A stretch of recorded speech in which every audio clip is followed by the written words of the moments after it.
Introduction. Rich Dad, Poor Dad. Having two dads offered me the choice of contrasting points of view, one of a rich man and one of a poor man. I had two fathers, a rich one and a poor one. One was highly educated and intelligent. He had a PhD and completed 4 years of undergraduate work in less than 2 years. He then went on to Stanford University, the University of Chicago, and Northwestern University to do his advanced studies, all on full financial scholarships. The other father never finished the 8th grade. Both men were successful in their careers, working hard all their lives. Both earned substantial incomes. Yet one always struggled financially. The other would become one of the richest men in Hawaii.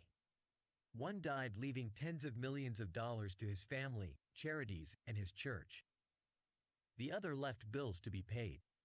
Both men were strong, charismatic, and influential. Both men offered me advice, but they did not advise the same things. Both men believed strongly in education but did not recommend the same course of study. If I had had only one dad, I would have had to accept or reject his advice. Having two dads offered me the choice of contrasting points of view, one of a rich man and one of a poor man. Instead of simply accepting or rejecting one or the other, I found myself thinking more, comparing, and then choosing for myself. The problem was that the rich man was not rich yet, and the poor man was not yet poor. Both were just starting out on their careers, and both were struggling with money and families. But they had very different points of view about money. For example, one dad would say, "The love of money is the root of all evil." The other said, "The lack of money is the root of all evil." As a young boy, having two strong fathers both influencing me was difficult. I wanted to be a good son and listen, but the two fathers did not say the same things. The contrast in their points of view, particularly about money, was so extreme that I grew curious and intrigued. I began to start thinking for long periods of time about what each was saying. Much of my private time was spent reflecting, asking myself questions such as, "Why does he say that?" and then asking the same question of the other dad's statement. It would have been much easier to simply say, "Yeah, he's right. I agree with that." Or to simply reject the point of view by saying, "The old man doesn't know what he's talking about."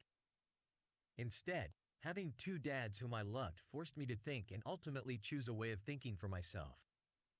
As a process, choosing for myself turned out to be much more valuable in the long run than simply accepting or rejecting a single point of view.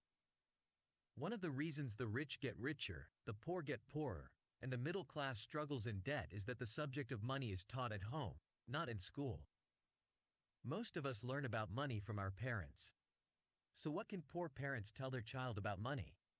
They simply say, "Stay in school and study hard."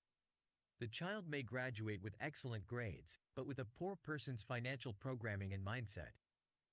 Sadly, money is not taught in schools.